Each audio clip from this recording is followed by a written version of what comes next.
Welcome to the Math Bees education junior મિત્રો. આપ સૌનું હું આપણી ચેનલમાં હાર્દિક સ્વાગત કરું છું. આજનો આપણો ટોપિક છે ધોરણ 7 પૂર્ણાંક સંખ્યાઓ. આપણે આજથી આ સિરીઝ શરૂ કરવા જઈ રહ્યા છીએ. તો ધોરણ 7ના ગણિતના લગભગ તમામ ટોપિક આપણે 1 બાય 1 કમ્પ્લીટ કરવાનો પ્રયત્ન કરવાના છીએ. તો ચાલો આપણે શરૂઆત કરીએ પૂર્ણાંક સંખ્યાઓથી. તો મિત્રો, અત્યાર સુધીમાં તમે આગળના ધોરણોની અંદર પ્રાકૃતિક સંખ્યા કોને કહેવાય, પૂર્ણ સંખ્યા કોને કહેવાય, અને હવે એના પછી આપણે સમજવાના છીએ કે પૂર્ણાંક સંખ્યાઓ શું છે. તો મિત્રો, હવે જરા જુઓ, તમારે ગણિતને ગણવાની સિસ્ટમ સહેજ ચેન્જ કરવાની રહેશે. આપણે એક્સ્ટ્રા વિચારીને આગળ વધવાનું થશે, બરાબર છે? કારણ કે આ કોમ્પિટિટિવ યુગની અંદર આપણે બહેતર બનવા માટે, મેથેમેટિક્સ અને સાયન્સની અંદર બહેતર બનવા માટે, બહેતર પરિણામ લાવવા માટે આપણે એક અલગ એપ્રોચથી જવું જરૂરી બને છે. અને આથી જ એક નવા એપ્રોચથી આપણે શરૂઆત કરીએ પૂર્ણાંક સંખ્યાઓ. સૌથી પહેલો ટોપિક આપણી પાસે આવી રહ્યો છે, એ છે પ્રાકૃતિક સંખ્યાઓ, પૂર્ણ સંખ્યાઓ અને પૂર્ણાંક સંખ્યાઓ. એક્ઝેક્ટલી શું છે જરા જુઓ. આગળના ધોરણોની અંદર તમે સમજ્યા તો હશો કે ભાઈ આ પ્રાકૃતિક સંખ્યાઓ એટલે કે શું. તો નેચરલ નંબર શરૂઆતથી આપણે જ્યારથી બોલતા શીખીએ ને, માની લો કે હું તમને એમ કહું કે જો રસ્તા ઉપર આ ઝાડ છે, તમે ગણવાની શરૂઆત કરો કેટલા ઝાડ છે, તો તમે બધા શરૂઆત કરશો કે સાહેબજી 1 2 3 4 5 એન્ડ સો ઓન. એ રીતના તમે ગણવાની ગણતરી ચાલુ કરશો, બરાબર છે? એટલે આપણે એમ કહી શકીએ કે પ્રાકૃતિક સંખ્યાઓની અંદર 1થી શરૂ થઈને અનંત સુધીની સંખ્યાઓ આવે છે. જેમ કે 1 2 3 4. હવે અહીંયા ડોટ ડોટ ડોટ કરીને કાંઈ હજુ આગળ લખ્યું નથી, પરંતુ આગળ જો એ જાય તો એ ક્યાં સુધી જઈ શકે મિત્રો? તો એ ઇન્ફાઇનાઇટ અથવા તો ઇન્ફિનિટી, ત્યાં સુધી એ જઈ શકે. આનો મતલબ છે કે એ અનંત સુધી જઈ શકે છે. તો ઘણી બધી સંખ્યાઓ. ત્યાર પછી આપણે નવું શીખ્યા કે ભાઈ પૂર્ણ સંખ્યાઓ કોને કહેવાય. તો આ જ સંખ્યાઓના ગણની અંદર આપણે શૂન્યને ઉમેરી દીધો, તો એ સંખ્યાઓ બની ગઈ પૂર્ણ સંખ્યાઓ. તો આગળના ધોરણોની અંદર તમે વ્યવસ્થિત રીતે સમજ્યા હશો, અને એમાંથી બેઝિક સવાલો જેવા નીકળે કે જેમ કે સૌથી નાની પ્રાકૃતિક સંખ્યા કઈ? તો એનો જવાબ આવે 1. પરંતુ જો સૌથી નાની પૂર્ણ સંખ્યા પૂછે તો જવાબ શું આપવો પડે મિત્રો? 0. બરાબર છે? હવે આપણે ત્યાંથી એક સ્ટેપ આગળ વધી અને નવા ટોપિકને સમજવાનો પ્રયત્ન કરવાનો છે, પૂર્ણાંક સંખ્યાઓ. હવે જરા જુઓ, તો મેં અહીંયા એક ગણની અંદર પૂર્ણાંક સંખ્યાઓ લખેલી છે, જેની અંદર 1 2 3 4થી લઈને અનંત સુધી આવે છે. એ જ રીતે -1 2 3 4 એમ માઇનસમાં પણ અનંત સુધી જાય છે. અને બીજું એક એની અંદર છે 0. તો આપણે એવું કહી શકીએ કે પૂર્ણાંક સંખ્યાઓ ધન પણ હોઈ શકે, ઋણ પણ હોઈ શકે અને શૂન્ય પણ હોઈ શકે. જે આપણને અહીંયા દેખાય છે એ બધી જ સંખ્યાઓ કેવી છે મિત્રો? તો તમે કહી શકશો કે સાહેબજી પૂર્ણાંક સંખ્યાઓ એ ધન પણ હશે, ઋણ પણ હશે અને શૂન્ય પણ હશે, બરાબર છે? હવે આપણે આ ચેપ્ટરમાં શું સમજવાનું છે? તો કહે છે કે પૂર્ણાંક સંખ્યાઓ ઉપર આપણે જે ચોક્કસ પ્રકારની ક્રિયાઓ કરીએ છીએ, જેવી કે સરવાળો, બાદબાકી, ગુણાકાર, ભાગાકાર, એ કેવી રીતે કરી શકીએ? કારણ કે આગળની સંખ્યાઓની અંદર તો કેવું હતું કે બધી જ ધન સંખ્યાઓ હતી, એટલે કોઈ ખાસ પ્રોબ્લેમ આવતો નહોતો. પરંતુ અહીંયા જ્યારે માઇનસ આવશે ને, તો ટિપિકલી આ સ્ટેજ ઉપર નોર્મલી વિદ્યાર્થીઓને આ પ્રકારના ક્વેશ્ચન રહેતા હોય છે કે જ્યારે અલગ પ્રકારના પેટર્નના ક્વેશ્ચન આવી જાય, જેમ કે 1 - -2, 1 + -2, તો ક્યારેક કન્ફ્યુઝ થતા હોય છે. તો એ જ કન્ફ્યુઝનને આપણે દૂર કરીએ અને આગળનો ટોપિક આપણે સમજીએ કે પૂર્ણાંક સંખ્યાઓની અંદર આપણે શું સમજવાનું છે. ચાલો નેક્સ્ટ ટોપિક. હવે અહીંયા તમને એક ક્વેશ્ચન મૂકવામાં આવ્યો છે કે 5 + -3. મિત્રો, મેં અહીંયા તમને સંખ્યા રેખા પણ દર્શાવી છે. કેમ? કારણ કે આગળના ધોરણોની અંદર આપણે સંખ્યા રેખા દ્વારા સરવાળા અને બાદબાકી જેવી ક્રિયાઓ કરતા હતા. જેમ કે અહીંયા તમને દેખાઈ રહ્યું છે કે ભાઈ સંખ્યા રેખાની મદદથી સરવાળા બાદબાકી કરવાના થાય. તો જો પ્લસ હોય ને, તો આપણે સંખ્યા રેખામાં કઈ તરફ જઈએ મિત્રો? તમે બધા જ કહેશો કે સાહેબજી આપણે જવું પડે જમણી બાજુ, જો પ્લસ હોય તો. પરંતુ જો માઇનસ હોય તો કઈ બાજુ જવાનું? તો તમે કહેશો સાહેબજી માઇનસ હોય ને, તો આપણે સંખ્યા રેખા ઉપર જે કંઈ પણ નંબર હોય ત્યાંથી આપણે ડાબી બાજુ વળી જવાનું, બરાબર છે? ચાલો જોઈએ આપણે. હવે અહીંયા શું આપ્યું છે? પહેલાં 5. તો અહીંયા આપણે 5 નોટ ડાઉન તો કરેલા જ છે. ચલો 5થી એના પછીની નિશાની છે કઈ? પ્લસ. તો તમે કહેશો કે સાહેબજી આપણે તો જવું પડે જમણી સાઈડ. પરંતુ જરા જુઓ કે એને તરત જ નજીકની કઈ છે? ત્યાં તો બીજી સાઈન આવે છે, ત્યાં કઈ છે ડાબી સાઈડ. અને એ શું દર્શાવે છે તો કહે છે કે સાહેબજી તમારે તો ભાઈ ડાબી બાજુ જવાનું છે. એટલે ડાબી બાજુ જવાનું છે. હવે કેટલા નંબર આપણે ડાબી બાજુ જવાનું છે તો એ અંક પણ તમને અહીંયા આપેલો છે કે 3 નંબર. તો સાચી ડિરેક્શન તમારી કઈ છે? ડાબી બાજુ તમે 3 અંક જો આગળ જશો અને તમને જે કંઈ પણ કિંમત મળે છે એ કિંમત તમારી સાચી રહેશે. જે પ્રમાણે આપણે અહીંયા 5 ઉપરથી 4, 4 ઉપરથી 3 અને 3 ઉપરથી છેલ્લે આપણે ક્યાં સુધી પહોંચ્યા મિત્રો? 2 ઉપર પહોંચ્યા. તો એ આપણો સાચો આન્સર છે. આથી આપણે એમ કહી શકીએ કે 5 ± 3 બરાબર આન્સર આવશે 2. બરાબર છે? ચલો અહીંયા સુધી સમજાયું કે નહીં? ઓકે, ચલો હવે નેક્સ્ટ આના જ જેવો ક્વેશ્ચન જોઈએ. ચાલો આમાં શું અલગ આપ્યું છે મિત્રો? તો અહીંયા તમને પૂછવામાં આવ્યું છે -2 - 4. આનો આન્સર શું થાય? તો તમે જો સારી રીતે ભણ્યા હશો ને આ ચેપ્ટરને તો તમે ઇન્સ્ટન્ટ જવાબ આપશો કે સાહેબજી આનો જવાબ આવે છે -6. હવે કેવી રીતે આવ્યો? તો સંખ્યા રેખા ઉપર આપણે નંબર લાઇનમાં નંબર્સ લખતા હોઈએ છીએ, જેમ કે 0 1 2 3 -1 -2 -3. આ રીતે આપણે પોઈન્ટ આઉટ કરી દીધા. હવે આપણું કામ શું છે? તો ભાઈ -2 તો મેં ઓલરેડી એક જગ્યાએ નોટ ડાઉન કર્યા છે, પરંતુ અહીંયા જો મારે જમણી બાજુ જવું હોય ને તો અહીંયા પ્લસ હોવું જોઈએ, પરંતુ અહીંયા પ્લસ મને દેખાતું નથી. એટલા માટે આ ઓપ્શન આપણા માટે હશે નહીં. તો જરા જુઓ બીજો ઓપ્શન વિચારીએ કે -2 એના પછી માઇનસનું ચિહ્ન છે, એટલા માટે મારે જવું પડશે કઈ બાજુ? ડાબી બાજુ. હવે ડાબી બાજુ મારે કેટલા નંબર આગળ ખસવાનું છે? તો તમે કહેશો કે સાહેબજી આપણે 4. તો આપણે કેવી રીતે અહીંયા આવી જઈશું? -3 -4 -5 અને 4 નંબર ખસતા મને જવાબ મળે છે -6.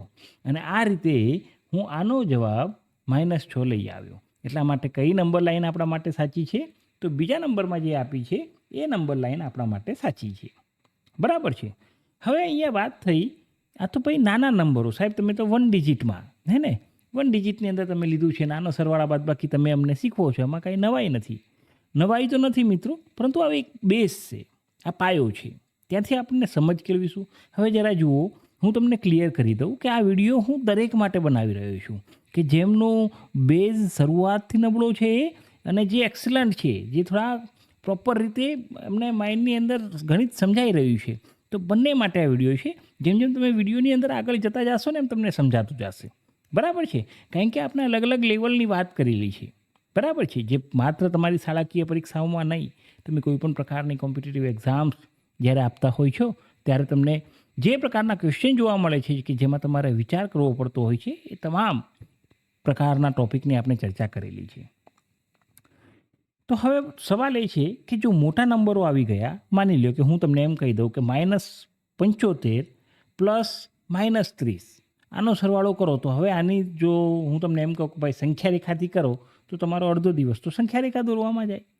તો કંઈ દર વખતે આપણને સંખ્યા રેખા હેલ્પ કરવાની નથી. હા, પણ એની સમજ મેળવવા માટે આપણને સંખ્યા રેખા હેલ્પ કરશે કે ભાઈ આ આન્સર કેવી રીતે આવી રહ્યા છે. તો જરા સમજીએ, એના ચોક્કસ નિયમો હશે કે કેવી રીતે આપણે સોર્ટ આઉટ કરી શકશું. ચાલો આપણા ચેપ્ટરની શરૂઆત કરીએ. હવે જરા જુઓ, પૂર્ણાંક સંખ્યાઓના સરવાળા અને બાદબાકીના ગુણધર્મો. અલગ અલગ પ્રકારના ગુણધર્મો છે. જેમ કે પહેલો ગુણધર્મ અહીંયા દર્શાવ્યો છે, પૂર્ણાંક સંખ્યાઓ સરવાળા વિશે સમૃદ્ધતા ધરાવે છે. ઓકે, એક્ઝેક્ટલી આનો મિનિંગ શું છે એ આપણે સમજવાનો પ્રયત્ન કરીએ. તો અહીંયા જે કેટલાક વિધાનો આપ્યા છે, જેમ કે 17 + 23 બરાબર તમને કહે છે કે એનો જવાબ આવી રહ્યો છે 40. અને એનું નિરીક્ષણ કરતાં માલુમ પડ્યું કે એ જવાબ પણ આપણને કેવો મળી રહ્યો છે? પૂર્ણાંક. આપણે થોડી વાર પહેલાં જ ચર્ચા કરી કે પૂર્ણાંક સંખ્યાઓ કઈ છે? જેમાં ધન હોય, ઋણ પણ અનંત સુધી હોય અને શૂન્યનો સમાવેશ થાય, એ તમામ સંખ્યાઓ પૂર્ણાંક સંખ્યાઓ કહેવાય. તો આનો સીધો મતલબ એ થયો કે જો પૂર્ણાંક સંખ્યાઓનો સરવાળો કરવામાં આવે તો એનો જવાબ પણ આપણને શું મળશે? પૂર્ણાંક સંખ્યા જ મળશે. શું આ દરેકમાં લાગુ પડે છે? તો તમે કહેશો કે સાહેબજી ચેકઆઉટ કરીએ જરા. -10 + 13 જો આ મને આવડતું હશે ને તો મેં આનો જવાબ આપી દીધો +3. હવે હું અહીંયા પ્લસ લખી રહ્યો છું, તો શા માટે મારે આવું લખવાની જરૂર પડી રહી છે? તમને જરા એની સમજ આપું. એના પહેલાં આપણે જરા ત્રીજાને સોર્ટ આઉટ કરીએ તો જો થોડી વધુ સમજમાં આવશે. હવે જરા જુઓ, -72 + 27 તો આનો જવાબ શું થઈ શકે મિત્રો? તો તમે કહેશો કે સાહેબજી આનો જવાબ આવશે -45 એટલે કે -45. હવે તમે બધા એમ કહેશો કે સાહેબજી તમને આવડે છે એટલા માટે તમે -45 લખ્યા, પણ અમને કેમ ખબર પડે કે ભાઈ આનો જવાબ -45 આવે? તો હવે જરા ત્યાંથી થોડાક શિફ્ટ થઈને આ બાજુ આવો. અહીંયા મેં કંઈક દર્શાવ્યું છે, અહીંયા જરા ચેકઆઉટ કરતા રહેજો. સરવાળા માટેના નિયમો. હવે જરા જુઓ, તમારી જો પેન અને પેપર લઈને બેઠા હોય ને તો નોટ ડાઉન જરૂરથી કરજો આને, કે જો તમારી પાસે બંને ધન પૂર્ણાંક આવેલા હોય ને તો એના ઉપરની જે ક્રિયા થશે ને એ સરવાળો થશે, અને જે સાઇન આવશે ને, જે ચિહ્ન આવશે એ હંમેશા પોઝિટિવ એટલે કે પ્લસ રહેશે. પરંતુ જ્યારે તમારી પાસે એક ધન અને એક ઋણ પૂર્ણાંક હોય, એ જ રીતે ઋણ અને ધન પૂર્ણાંક હોય તો તમારે બંને કેસની અંદર બાદબાકી જ કરવાની. ચિહ્ન મૂકવાનું થાય તો આપણે હંમેશા મોટી સંખ્યાનું ચિહ્ન મૂકશું. શું મૂકશું બેટા? તો કહે છે કે મોટી સંખ્યાનું ચિહ્ન. ચલો, અહીંયા સુધી ક્લિયર હશો તમે? બરાબર છે. હવે જો તમારી પાસે બંને ઋણ સંખ્યાઓ ભટકાઈ જાય તો શું કરવું? તો જ્યારે તમારી પાસે ઋણ સંખ્યાઓ આવે ને તો એ બંનેનો કરવાનો સરવાળો, પરંતુ જે ચિહ્ન છે ને એ આપણે માઇનસ મૂકીશું. ક્લિયર? આટલી બાબતનું જરા ધ્યાન રાખજો અને આની પ્રેક્ટિસ બહેતર બનાવજો. જેટલી વધુ પ્રેક્ટિસ કરશો ને એટલું ગણિત સારું આવડશે. બરાબર છે? ચલો જરા ચેકઆઉટ કરીએ. એક ઋણ છે અને એક ધન છે, બંનેમાંથી બાદ કરી નાખો. કોઈ બી જે મોટી મળે એમાંથી નાનીને બાદ કરી નાખો. પરંતુ અહીંયા તો શું છે? બંને સેમ વેલ્યુ છે, એટલા માટે આનો આન્સર આવશે 0. આથી એમ કહી શકાય કે જો બંને વિરોધી સંખ્યાઓ, એક સંખ્યાની બીજી વિરોધી સંખ્યા આપેલી હોય તો એનો જવાબ આપણને શું મળશે મિત્રો? 0 મળશે. ચાલો નેક્સ્ટ ક્વેશ્ચન શું છે? 19 + -25. તો એક ધન છે અને એક ઋણ છે, કરવી પડે આપણે બાદબાકી. માટે 25માંથી 19 હું બાદ કરું તો મને જવાબ મળે છે 6. પરંતુ અહીંયા મોટી સંખ્યા આપણે 25 કે જે ઋણ હતી એટલા માટે જવાબ આપણો આવે છે -6. -15 + 0 તો આપણને જવાબ મળે છે શું? તો તમે કહેશો કે સાહેબજી -15, કારણ કે 0ની કોઈ વેલ્યુ નથી એટલા માટે એમાં કંઈ એડ કરી શકશું નહીં. એ જ રીતે બંને ઋણ સંખ્યાઓ આવે, આપણે શું કીધું હતું? જો બંને ઋણ સંખ્યાઓ હોય તો તમારે આંખો મીચીને કરવાનો સરવાળો અને ચિહ્ન મૂકવાનું માઇનસ. તો આનો જવાબ શું મળશે મિત્રો? તમે કહેશો કે સાહેબજી -34. હવે આ જવાબ ઉપર ઓબ્ઝર્વેશન કરો કે આ બધા જ જવાબ તમને કેવા દેખાઈ રહ્યા છે? તો તમે કહેશો કે સાહેબજી +3 એ પણ પૂર્ણાંક છે, 45 -45 એ પણ પૂર્ણાંક છે, આ પણ પૂર્ણાંક છે. તો મળેલી તમામ જવાબો જે છે ને એ પૂર્ણાંક છે. આથી એમ કહી શકાય કે પૂર્ણાંક સંખ્યાઓ સરવાળા વિશે સમૃદ્ધતા ધરાવે છે. એનો સીધો મતલબ શું થયો? કે જો પૂર્ણાંક સંખ્યાઓનો સરવાળો કરવામાં આવે તો જવાબ પણ પૂર્ણાંક સંખ્યા જ મળે. ક્લિયર છે મિત્રો? ચાલો નેક્સ્ટ ટોપિક બાદબાકી ઉપર જઈએ. હવે પૂર્ણાંક સંખ્યાઓ બાદબાકી વિશે સમૃદ્ધતા ધરાવે છે. ઓકે, સીધો મતલબ છે. જે રીતે સરવાળો કરીએ તો પણ પૂર્ણાંક જવાબ આવે ને, તો બાદબાકી કરીએ ને તો પણ પૂર્ણાંક સંખ્યામાં જ જવાબ આવશે. હવે અહીંયા બાજુમાં જરા ધ્યાન રાખજો કે મેં અહીંયા તમને ગુણાકારના નિયમો આપી દીધા કે સાહેબજી આપણે હમણાં તો બાદબાકી સમજતા હતા, તમે ગુણાકારમાં ક્યાં ઘૂસી ગયા? હવે અહીંયા થોડુંક રિલેશન છે અહીંયા ગુણાકારનું, એટલા માટે મારે તમને એ બતાવવું પડે એમ છે. કેમ? તો આપણે જરા જોઈએ. અહીંયા જરા જુઓ, 7 - 9. તો હવે જરા ચેકઆઉટ કરીએ. આની અંદર આપણને ક્લિયર કટ નથી કહેતા, પરંતુ આ સંખ્યા છે ને આને આપણે ઋણ માની લઈએ, હે કે નહીં? અથવા તો માઇનસ નેગેટિવ ઇન્ટીજર માની લઈએ અને આને આપણે પ્લસ માની લઈએ. તો ભાઈ 7માંથી 9 નાનામાંથી મોટા બાદ કરીશું, અથવા તો મોટામાંથી નાના બાદ કરો. હવે આ સ્ટેજ ઉપર તમારે પ્રયત્ન એવો કરવાનો કે ભાઈ મોટામાંથી નાની સંખ્યા બાદ કરો. 9માંથી 7 બાદ કર્યા, પરંતુ 9 તો આપણને ઋણ દેખાય છે, એટલા માટે આનો જવાબ કેવો આવ્યો? -2. અને આથી એમ કહી શક્યા કે ભાઈ પરિણામ આપણને જે છે ને એ પૂર્ણાંક સંખ્યામાં મળેલું છે. ઓકે, હવે આ ગુણાકાર માટેના નિયમો આપણને ક્યાં કામ આવશે જરા જુઓ. હવે અહીંયા શું કીધું છે કે 17 માઇનસ અને એના પછી બ્રેકેટમાં માઇનસ અને પછી પાછું બ્રેકેટમાં -21 આવું લખીને આપ્યું છે. આનો સીધો મતલબ એમ થયો કે આ શું દર્શાવે છે મિત્રો? માઇનસ ગુણ્યા માઇનસ. તો અહીંયા જે રિલેશન આવ્યું ને એ રિલેશન અથવા તો સંબંધ ગુણાકારનો છે. એટલા માટે જ્યારે બે નિશાનીઓની અંદર વચ્ચે બ્રેકેટ આવતું હોય તો આપણે એ બંને વચ્ચે ગુણાકારનો સંબંધ છે એમ સમજવાનું. આથી -×- જો બંને ઋણ સંખ્યાઓ હોય તો ગુણાકારમાં જવાબ શું મળે છે મિત્રો? પ્લસ મળે છે. 17 પ્લસ, હવે આપણે અહીંયા કરીશું 21. 17 + 21 કરીશું તો આપણને જવાબ મળશે 38, અને એ પણ કેવા? +38, જે પૂર્ણાંક સંખ્યા છે. તો હવે ખ્યાલ આવ્યો કે ગુણાકાર માટેના નિયમો આપણે કેમ જોવા પડશે? જો બંને પોઝિટિવ વેલ્યુ હોય તો જવાબ પણ આપણને કેવો મળશે? પોઝિટિવ, એટલે કે ધન પૂર્ણાંક મળશે. જો બંનેમાંથી કોઈ એક ઋણ હોય તો બંનેનો જવાબ જે છે ને એ આપણને હંમેશા ઋણ પૂર્ણાંક મળશે. અને જો બંને ઋણ પૂર્ણાંકોનો ગુણાકાર કરવામાં આવેલો હોય તો આપણને જવાબ ધન પૂર્ણાંક મળશે.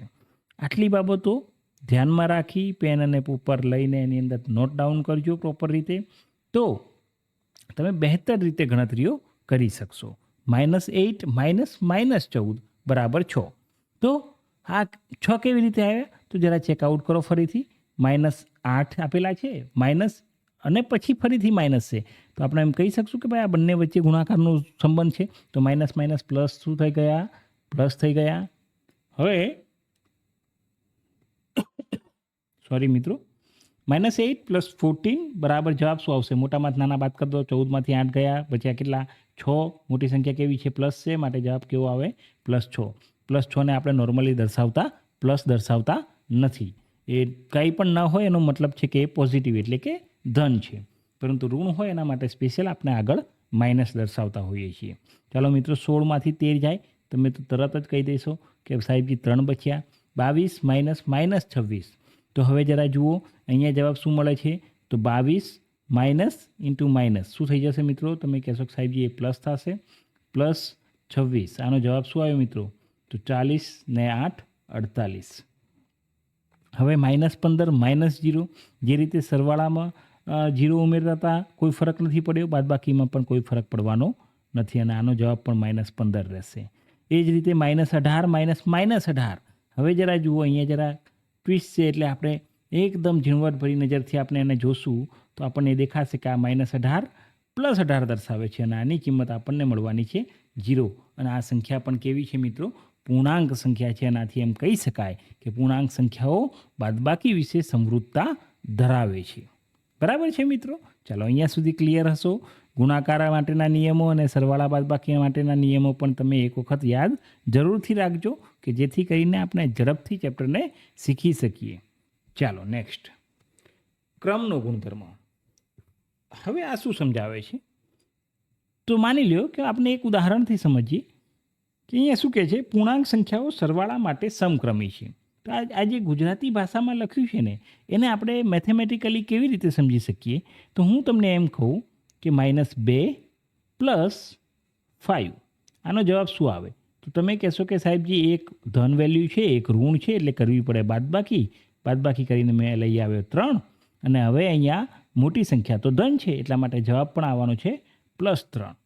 હવે હું તમને એમ કહું કે ચાલો ઇન્ટરચેન્જ કરો, આ બંનેને અદલા બદલી કરો, તો 5 5 - 2, તો આનો જવાબ પણ તમને મળશે 3, એ પણ +3. બરાબર છે? તો બંને જવાબ તો સમાન આવ્યા. એટલે કે જો બે પૂર્ણાંક સંખ્યાઓને કોઈ પણ ક્રમમાં ગોઠવી દેવામાં આવે તો તેમના જવાબ ક્યારેય બદલાશે નહીં. તમારે ચેક કરવું હોય તો ચેક કરી જોઈએ આપણે બીજા કોઈ સવાલથી, જેમ કે હું લઈ લઉં -3 અને બીજું લઉં -8. તો -3 + 8, તો આનો જવાબ શું આવશે મિત્રો? તમે કહેશો કે સાહેબજી આનો જવાબ આવશે 5. એ જ રીતે હું 8ને પહેલાં લખું અને -3 લખું, તો આનો જવાબ પણ શું આવશે મિત્રો? તમે કહેશો કે સાહેબજી 5. ચલો, તમે એકની એક ટાઈપની કેમ સંખ્યાઓ લખો છો? તમને એમ થશે. ચલો હું તમને બીજી કોઈ બતાવી દઉં. -1 + -2, તો આનો જવાબ શું થયો મિત્રો? તો તમે કહેશો કે સાહેબજી જો બંને ઋણ પૂર્ણાંકો હોય તો આપણે કરવો પડે સરવાળો. ચલો સરવાળો કરી લીધો 3, અને સાઇન એને આપવાની છે માઇનસની. જુઓ, ગુણાકારના નિયમો અને સરવાળાના નિયમો ક્યારેય ભેગા થવા જોઈએ નહીં. ચાલો એના પછી જો આને ઇન્ટરચેન્જ કરીએ તો જવાબ શું આવે મિત્રો? તો -2 + -1, જવાબ શું મળશે મિત્રો? તમે કહેશો કે સાહેબજી -3.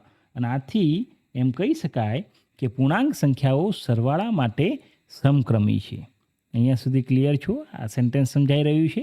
અને આથી જ અહીંયા લખવામાં આવ્યું છે કે A + B = B + A. કોઈ પણ રીતે સરવાળો કરો, જવાબ હંમેશા સમાન જ મળશે. ચાલો નેક્સ્ટ ટોપિક, જૂથનો ગુણધર્મ. જૂથનો ગુણધર્મ શું સમજાવે છે? કે માની લ્યો કે હું તમને એમ કહું કે હું કેટલીક કિંમતો આપું છું કે A બરાબર તમારી પાસે છે -2, પછી આપું છું B બરાબર તમને આપી દઈએ 8, અને C બરાબર હું તમને આપું છું કિંમત 10. ચલો આના આધારે આપણને આ જે ઇક્વેશન, જે સમીકરણ આપેલું છે ને, એને આપણે ટ્રાય કરીએ કેવી રીતે સોર્ટ આઉટ કરી શકાય. હવે અહીંયા જરા જુઓ, જ્યારે બરાબરની આજુબાજુમાં બે કિંમતો હોય ને, તો આપણે એને ડિવાઈડ કરી શકીએ કે ભાઈ બરાબરની આ બાજુ ડાબી બાજુ જ કહેવાય, બરાબરની આ બાજુ જે છે એ જમણી બાજુ કહેવાય. તો આપણે જરા ડાબી બાજુને એક વખત ચેકઆઉટ કરીએ તો આપણે એવું કહી શકીએ કે ભાઈ ડાબા બરાબર આપણને કઈ કિંમત આપી છે? તમે કહેશો સાહેબજી એ પ્લસ બી પ્લસ સી. ચાલો આવું આપેલું છે તો આને આપણે વેલ્યુ પુટ કરીએ. એની કિંમત છે -2, બીની કિંમત છે 8 પ્લસ 10. તો આનો જવાબ શું થઈ જાય મિત્રો? તો પહેલાં જે કૌંસમાં હોય એનો સરવાળો આપણે પહેલાં કરી શકીએ. 10 ને 8 થયા 18. -2 પ્લસ 18, એક ઋણ છે એક ધન છે, કરવાની બાદબાકી એટલે જવાબ આવશે 16. ચલો મોટી સંખ્યા પ્લસ છે એટલે આવી ગયો તમારો જવાબ +16. હવે આ જ રીતે આપણે ચેકઆઉટ કરીશું કોના માટે? તો તમે કહેશો કે સાહેબજી આપણે કરીશું હવે જમણી બાજુ માટે. તો જમણી બાજુ માટે આપણે શું લખી શકીએ છીએ જરા જુઓ. તો એ જ રીતે હવે આપણે લખીએ જબા બરાબર a plus b plus c. એની કિંમત ફટાફટ મૂકો મિત્રો. તો તમે કહેશો કે સાહેબજી -2 પ્લસ 8 પ્લસ 10. હવે આનો જવાબ શું મળે છે? તો તમે કહેશો કે સાહેબજી 8 - 2 એટલે જવાબ આવશે 6 પ્લસ 10. આનો જવાબ પણ તમને મળી રહ્યો છે મિત્રો 16. તો હવે જરા બંને જવાબોને આપણે જો ચેકઆઉટ કરીએ ને તો આપણને બંને બાજુ એક જ સરખો જવાબ મળી રહ્યો છે અને જે છે 16. આથી આપણે એમ કહી શકીએ કે પૂર્ણાંકો સરવાળા માટે જૂથનો ગુણધર્મ ધરાવે છે કે કોઈ પણ જૂથની અંદર તમે બનાવી દેશો તો તમારો જવાબ બદલાવાનો નથી. બરાબર છે મિત્રો? ચાલો અહીંયા સુધી ક્લિયર થઈ ગઈ. તો હવે આપણે નેક્સ્ટ ટોપિકની અંદર આગળ વધીએ. ચાલો સરવાળા માટે તટસ્થતાનો ગુણધર્મ આ ખાસ ધ્યાન રાખવાનું ને. નાના કોમ્પિટિટિવ એક્ઝામ્સમાં પણ ઘણી વખત આવા નાના કોન્સેપ્ટમાંથી સવાલો પૂછી નાખે હે ને કે પૂર્ણાંક સંખ્યાઓના સરવાળા માટે શૂન્ય તટસ્થ છે. તો આપણે એવું કહી શકીએ કે હું તમને એમ કહું કે ચાલો મિત્રો 5ની અંદર તમે 0 ઉમેરો, તમારો જવાબ શું આવશે? તો તમે કહેશો કે સાહેબજી જવાબ આવશે 5. ચાલો હું એમ કહું તમને કે 107ની અંદર 0 ઉમેરો તો તમારો જવાબ શું આવશે? તો તમે કહેશો સાહેબજી 107. એટલે કે કોઈ પણ સંખ્યાની અંદર 0 ઉમેરવામાં આવે છે તો 0ની કોઈ પણ કિંમત ન હોવાના કારણે જે તે રકમ છે એ જ રકમ જવાબમાં મળે છે. આથી એમ કહી શકાય કે પૂર્ણાંક સંખ્યાઓના સરવાળા માટે શૂન્ય એ તટસ્થ સંખ્યા છે. એના હોવા અથવા તો ન હોવાથી કોઈ ખાસ ફરક પડતો નથી. બરાબર છે મિત્રો? ચાલો ક્લિયર થઈ ગઈ આ બાબત. નેક્સ્ટ ચાલો હવે સીધા ઉદાહરણ તરફ આવી ગયા. 1-2 ઉદાહરણો જોશું અને એના પછી આપણે સ્વાધ્યાય ઉપર આગળ વધીશું કે પૂર્ણાંક સંખ્યાની એવી જોડી લખો કે જેનો સરવાળો -3 હોય. તો અહીંયા જરા ધ્યાન આપજો. આપણે કઈ બાબતની ચર્ચા કરવાની થાય છે? તો સૌથી પહેલાં આપણે સમજવાના છીએ કે ભાઈ જવાબ આપણે શું લાવવો છે ને કેવી રીતે આપવો છે. કે એવી જોડી લખવાની છે કે જેનો સરવાળો -3 થતો હોય. ઓકે, તો હું અહીંયા સરવાળો કરવા માગું છું તો મારે અહીંયા લખવું પડશે પ્લસ. હવે અહીંયા 2 સંખ્યાઓ મારે લેવાની છે. એક અહીંયા હોઈ શકે, એક અહીંયા હોઈ શકે છે અને આના બરાબર મારો જવાબ માત્ર ને માત્ર શું આવવો જોઈએ મિત્રો? -3. કોઈ પણ સંખ્યા લઈ શકું છું. માની લો કે તમને એમ થાય કે મેં અહીંયા લીધું 8 અને આ અહીંયા લઈ લઉં છું હું 5. તો 8 ને 5 તો 13 થઈ ગયા સાહેબ. આપણે 3 લાવવાના છે, આમ ના હાલે. તો આપણે કેવી રીતે ચલાવશું?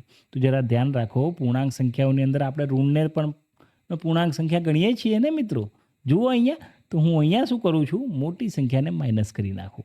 હવે મને કહો, જો એક સંખ્યા ઋણ હોય અને બીજી ધન હોય તો તમારે કરવી તો બાદબાકી પડે. તો 8માંથી 5 ગયા તો 3 બચ્યા. હવે મોટી સંખ્યાનું ચિહ્ન કયું છે? તમે કહેશો કે સાહેબજી 8નું તો માઇનસ છે, માટે જવાબ પણ શું આવશે? -3 આવશે. શું સાહેબ આ એક જ જવાબ આવે? મારે તો અલગ આવે છે. તો મિત્રો આની જોડીઓ તમે અસંખ્ય બનાવી શકો છો. બરાબર છે? જેમ કે કોઈકને એમ થયું કે સાહેબજી મેં છે ને 103 પ્લસ 100ની જોડી બનાવી કે જેમાં માત્ર તમને 3નો જ ડિફરન્સ દેખાય છે અને મેં આને માઇનસ કરી દીધા. તો આનો જવાબ પણ શું આવવાનો છે? તમે કહેશો કે સાહેબજી -3. તો જુઓ ઉપર જે કોન્સેપ્ટ લીધો તો એની અંદર કઈ જોડી બને છે? તો તમે કહેશો કે સાહેબજી -8 અને 5. બીજો કોઈ વિદ્યાર્થી છે એને -103 અને 100. તો આ જોડી પણ વેલિડ ગણાશે. હવે કોઈકને એમ થાય કે સાહેબજી હું તો એકદમ ઇઝી કરીશ કે 0 પ્લસ -3 બરાબર જવાબ તમને મળી જશે તમારે જે જોઈએ છે એટલે કે -3. તો આ જોડી પણ વેલિડ જોડી ગણાશે. એટલે આના અસંખ્ય જવાબો તમે આપી શકશો. તો તમારી રીતે કોઈ પણ એક જવાબ મને કોમેન્ટ સેક્શનની અંદર જરૂરથી જણાવજો કે જેથી કરીને મને આઈડિયા આવી શકે કે તમે ખરેખર સમજી રહ્યા છો. બરાબર કે નહીં? ચાલો મિત્રો, હવે આપણે આગળના ટોપિકમાં વધીએ આગળ. તો પૂર્ણાંક સંખ્યાની એવી જોડી લખો કે જેનો સરવાળો 0 હોય. હવે જરા ધ્યાન આપજો. હે ને, આ એક ઇન્ટરેસ્ટિંગ બાબત છે અને આને આપણે આમ સમજવાની છે. જો જેટલું મેથેમેટિક્સને તમે સમજશો ને એટલી ખૂબ મજા આવશે તમને. ચાલો, જેમ કે જવાબ કોઈ પણ વસ્તુનો 0 લાવવો હોય ને, પરંતુ તમારે કરવાનો છે સરવાળો, તો ભાઈ સરવાળો કરું ને જવાબ 0 લાવવો હોય તો મારે એની વિરોધી સંખ્યા જ ઉમેરવી પડે. 5 + -5 આના બરાબર જવાબ આવે 0. પછી કોઈકને એમ થયું કે સાહેબ હું 5 ન લઉં, હું તો લઉં 10, તો 10 લઉં તો શું કરવું પડે? 10, તો એની વિરોધી સંખ્યા થઈ ગઈ -10 બરાબર 0. કોઈકને એમ થાય કે સાહેબજી મારે પહેલાં માઇનસ લેવા છે, તો મેં લઈ લીધા -50 અને પછી લઈ લો -50, તો આ બંનેનો જવાબ પણ શું આવી ગયો મિત્રો? 0. બરાબર છે. તો જ્યારે બંને વિરોધી સંખ્યાઓનો સરવાળો કરવામાં આવે તો જવાબ હંમેશા તમને શું મળવાનું છે? 0. તો આનો પણ તમારો એક કોઈ પણ જવાબ હોય તમે મને કમેન્ટમાં જરૂરથી જણાવજો. ચાલો, એના પછીનો ક્વેશ્ચન, પૂર્ણાંક સંખ્યાની એવી જોડી લખો જેનો તફાવત -5 હોય. જરા ગુજરાતી શબ્દોને પણ પકડતા રહેજો મિત્રો. હે ને, અહીંયા આપ્યું છે આપણને તફાવત. તફાવત હોવો એટલે કે માઇનસ હોવું. હવે માઇનસમાં તમારે એવી વેલ્યુ પુટ કરવાની છે કે જેનો જવાબ તમારે શું આવવો જોઈએ? -5 આવવો જોઈએ. કે જેનો પણ ડિફરન્સ થતો હોય ને, માની લો કે હું એક લઈ લઉં 10 અને એક લઈ લઉં 5. 10 - 5 કરું ને તો મને જવાબ શું મળે મિત્રો? તો તમે એમ કહેશો કે સાહેબજી તમને જવાબ મળે +5, પોઝિટિવ વેલ્યુ મળે. કેમ? કારણ કે 10 મોટા છે અને ધન છે એટલા માટે ધનમાં જવાબ આવે. તો આ તો વેલિડ નથી. તો એક કામ કરો, 10ને આપણે માઇનસ કરી નાખીએ. અરે એ સાહેબ, -10 - 5 તો પાછા -15 નહીં થઈ જાય કે? થઈ જશે ને મિત્ર, કેમ નહીં? થશે જ. તો એ તમારે વિચારવાનું છે કે આપણે કયા પ્રકારે જવાબ -5 લાવી શકશું. તો આપણે આની અંદર સંખ્યાઓને બદલ્યા વગર શું એવું ચેન્જીસ કરીએ કે જેથી કરીને આપણો જવાબ -5 આવે? તો જુઓ મિત્રો, હું આ 5ને પણ ઋણ કરી નાખું. કેવું કરી નાખું બેટા? માઇનસ કરી નાખું. એટલે હવે જરા જુઓ, આ -5 અને આગળ છે -10 અને આ બંનેનો તફાવત. હવે જરા જુઓ, આનું સોલ્યુશન આપણે આપીએ ને તો શું થાય? -10 માઇનસ ઇન્ટુ માઇનસ થઈ જશે +5 અને આનો જે જવાબ મળશે એ મળશે -5. શું ક્લિયર છો મિત્રો અહીંયા સુધી? હે ને? ઓકે. હવે અહીંયા જરા જુઓ, મેં મોટી કિંમત અહીંયા લખીને એટલા માટે મારે બંને ઋણ લેવી પડી. નહીંતર બીજો કયો ઓપ્શન છે? ચલો હું બીજું ઉદાહરણ આપીએ આપને કે જે નોર્મલી આપણે જેનો જવાબ આપણે -5 ડાયરેક્ટ લઈ શકીએ, આટલું કોમ્પ્લિકેટેડ કરીને નહીં. સાદી રીતે પણ આવી સાહેબ. તમે એમ કહેશો કે સાહેબજી મારે જવાબ તો જુઓ આ જ રીતના આવી ગયું કે 15 મેં કર્યા માઇનસ અને માઇનસ કર્યા મેં 20. 15 - 20 જવાબ જુઓ, તમારે જે જોઈએ છે એ મને મળે છે. તો હું શું કામ બંનેને ઋણ કરું? તો મિત્ર, જ્યારે પરીક્ષાની અંદર તમને એવું પૂછવામાં આવે એકદમ પ્રોપર રીતે કે ભાઈ બંને મને ઋણ પૂર્ણાંકો જોઈએ છે કે બંને મને ધન પૂર્ણાંકો જોઈએ છે, ત્યારે આપણે આ અલગ અલગ પ્રકારના જે ટોપિક છે એ વિચારવાની જરૂર પડશે. એટલા માટે તો આપણે બંને પ્રકારના તમને રીત બતાવું છું. બરાબર કે નહીં મિત્રો? ચાલો, તો ઉપરમાં તમને જોડી મળે છે -10 અને -5ની, એ જ રીતે નીચે તમને જોડી મળી 15 અને 20ની. બરાબર છે કે નહીં? ચાલો નેક્સ્ટ, પૂર્ણાંક સંખ્યાની એવી જોડી લખો કે જેનો તફાવત 2 હોય. ઓહો, ઘણું સિમ્પલ. જુઓ, 2 તફાવત લાવવો હોય તો 8 - 6 આન્સર વિલ બી 2. આવી ગયો 2. તો ભાઈ આનો એકલાનો જ આવે? તમે કહેશો કે ના સાહેબજી 10 - 8 કરો તો પણ જવાબ તો 2 જ આવવાનો છે ને. અને આવી જો મારે જોડી બનાવી હોય તો કેટલી જોડીઓ બને? તો તમે કહેશો કે સાહેબજી અસંખ્ય જોડીઓ બને. કેમ? કારણ કે ભાઈ પૂર્ણાંક સંખ્યાઓ જે છે ને એ તો અનંત સુધી જાય રહી. એટલા માટે તમે એમ કહી શકશો કે ભાઈ આની હું અસંખ્ય જોડીઓ બનાવી શકું. જેમ કે અહીંયા જો હું 100 લઈ લઉં તો 100 - શું બાદ કરું કે જેથી કરીને મને જવાબ +2 મળે? તો તમે કહેશો કે 100 - 98 બરાબર જવાબ 2 આવશે. બરાબર કે નહીં? ચાલો, ક્લિયર છો મિત્રો અહીંયા સુધી? તો હવે આપણે સ્વાધ્યાય તરફ આગળ વધવાનો પ્રયત્ન કરીશું. ચાલો નેક્સ્ટ ક્વેશ્ચન. ઓકે, આપણે સ્વાધ્યાયમાં પહોંચી ગયા છીએ. આપણે આની જે કંઈ પણ થિયરી હતી એને પણ પ્રોપર રીતે સમજી લીધી છે. હવે સ્વાધ્યાયમાં એમને જે મજા આવે એવા ટાઈપના ક્વેશ્ચન પૂછે તો આપણે એનો જવાબ બહુ જ આસાનીથી આપશું. બરાબર છે? અને આમાં આપણે થોડી સ્પીડ કરશું. જરા જુઓ, પૂર્ણાંક સંખ્યાની એવી જોડી લખો જેનો સરવાળો -7 થાય.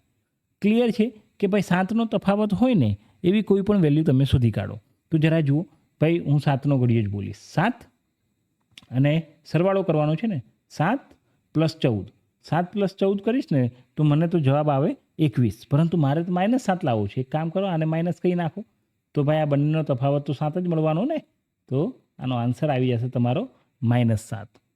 શું આ એકલું જ વેલિડ છે? ના.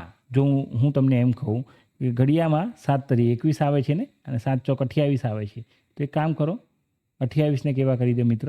માઇનસ કરી દો.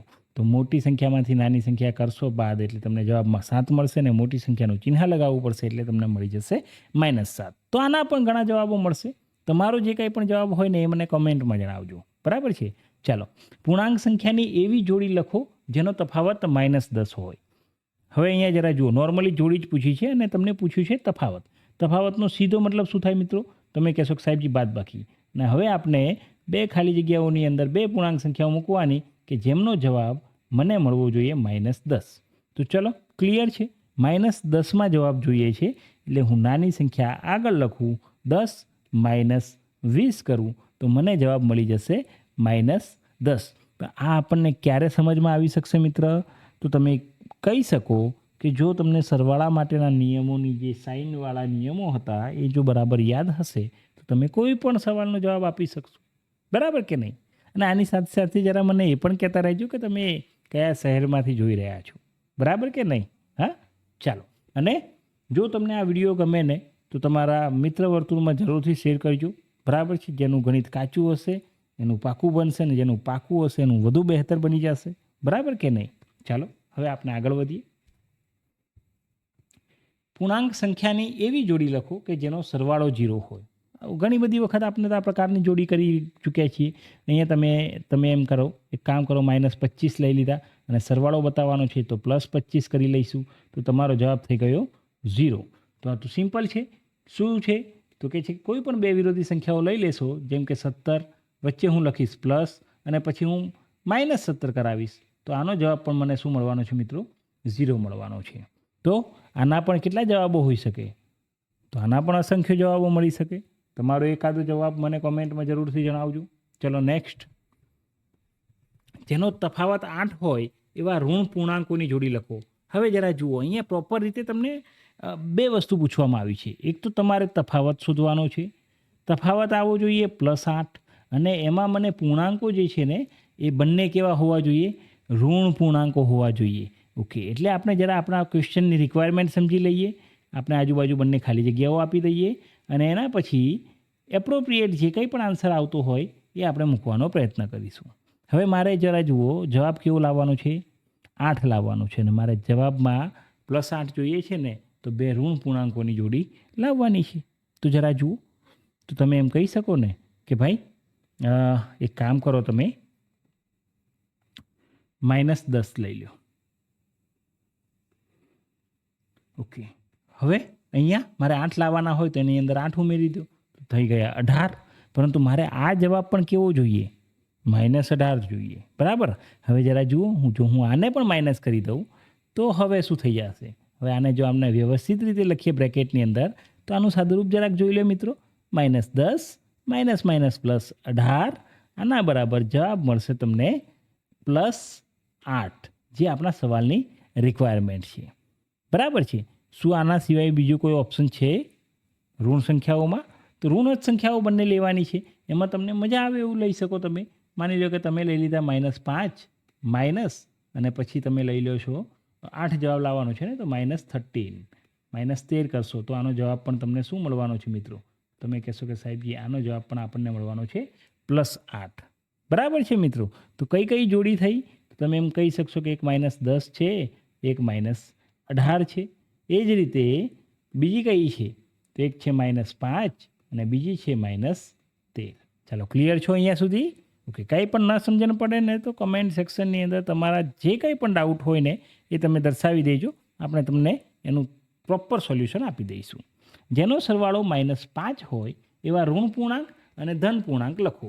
હવે જેનો સરવાળો -5 હોય એવા ઋણ પૂર્ણાંક અને ધન પૂર્ણાંક લખવાનો. એટલે સીધો મતલબ છે કે ભાઈ તમારે કરવાનો સરવાળો છે. પરંતુ એક જે પૂર્ણાંક લ્યો ને તમે એ ધન હોવો જોઈએ અને બીજો જે છે ને એ ઋણ હોવો જોઈએ. અને એમ કહીને તમારે જવાબ લાવવાનો છે -5. ચાલો સિમ્પલ છે. નાનામાંથી મોટું બાદ કરી નાખો 5 પ્લસ અહીંયા કરી નાખો 10. આ બંનેનો તફાવત તો 5 થઈ જશે. હવે મોટી સંખ્યાને હું માઇનસ લઈ લઉં, જેથી કહીને જવાબ મને કેવો મળશે મિત્રો? -5 મળશે. ચાલો હવે આવું ન થયું અને કોઈકને એમ થયું કે સાહેબજી હું અહીંયા લેવા માગું છું 20 પ્લસ અહીંયા એવું શું રાખું કે જેથી કરીને મને 5 જવાબ મળે. તો તમે એમ કહેશો કે સાહેબજી 15 તો મૂકવા જ પડે. શું મૂકવું પડે મિત્ર? 15 મૂકવા પડે, બરાબર કે નહીં? તો હવે મેં અહીંયા લઈ લીધા 15. તો આને 15 લીધા અને -5 જવાબ લાવવો હોય ને તો મારે 20ને કેવા કરવા પડશે મિત્ર? માઇનસ કરવા પડશે. તો અહીંયા પણ મેં તમને 2 જોડી આપી દીધી. એક કઈ છે? એક 5 અને બીજી -10. એ જ રીતે બીજી કઈ છે? એક -20 અને બીજી છે 15. ચાલો ક્લિયર થઈ ગયું અહીંયા સુધી? ચાલો હવે એના પછી નેક્સ્ટ ટોપિકની અંદર આગળ વધીએ. ચાલો આ એક ઇન્ટરેસ્ટિંગ સવાલ છે કે જેનો તફાવત -3 હોય એવા ઋણ પૂર્ણાંક અને ધન પૂર્ણાંક લખો. હવે જરા જુઓ, આપણે લાવવાનો છે તફાવત, એટલે એટલું માઇન્ડની અંદર ક્લિયર છે કે ભાઈ હું માઇનસ કરવાનો છું અને જેના આધારે મને જવાબ મળવાનો છે -3. તો મારી પાસે બંને એક ઋણ પૂર્ણાંક અને એક ધન પૂર્ણાંક હોવો જોઈએ. તો જરા જુઓ, 0થી શરૂઆત કરીએ તો 0 તો ચાલે નહીં. કેમ? કારણ કે એના ઋણમાં ગણાય, એના ધનમાં ગણાય. તો એક કામ કરીએ, આપણે છે ને અહીંયાથી -1 લઈ લઈએ. ચલો અહીંયાથી મેં લઈ લીધા -1. તો અહીંયા એવું શું મૂકવું કે જેથી કરીને મારો જવાબ -3 આવે? તો તમે કહેશો કે સાહેબજી 2 મૂકી દો, સજ પણ ચિંતા કર્યા વગર. -1 -2 આના બરાબર જવાબ આવી જશે -1 -2. આના બરાબર જવાબ મળશે એ હશે આપણા સવાલની જે કંઈ પણ રિક્વાયરમેન્ટ છે એ પ્રકારનો જવાબ હશે. ચાલો આ થઈ ગઈ એક જોડી. હવે બીજી બનાવીએ આપણે. તો બીજી શું બનાવી શકીએ? -2 -1 આના બરાબર થશે -3. હવે જરા જુઓ, આપણા ક્વેશ્ચનની રિક્વાયરમેન્ટ કેવી છે કે ભાઈ એક ઋણ પૂર્ણાંક અને એક ધન પૂર્ણાંક, બરાબર છે? જો આ પ્રકારનો ક્વેશ્ચન પૂછવામાં આવેલો હોય તો આપણે જોડીઓ તો બનાવી. હવે આના સિવાયની કોઈ જોડી બનાવી શકે એમ છે બેટા? જરા જુઓ, હું અહીંયાથી થોડોક આગળ જતો રહું. જો હું -3 મૂકીશ ને તો 0 હું લઈ નહીં શકું. કેમ? કારણ કે ધન પૂર્ણાંક થઈ જાય. માની લો કે -3 -0 હું લઈ ના શકું. જો હું 1 લઈ લઉં ને તો આનો જવાબ આવી જશે -4.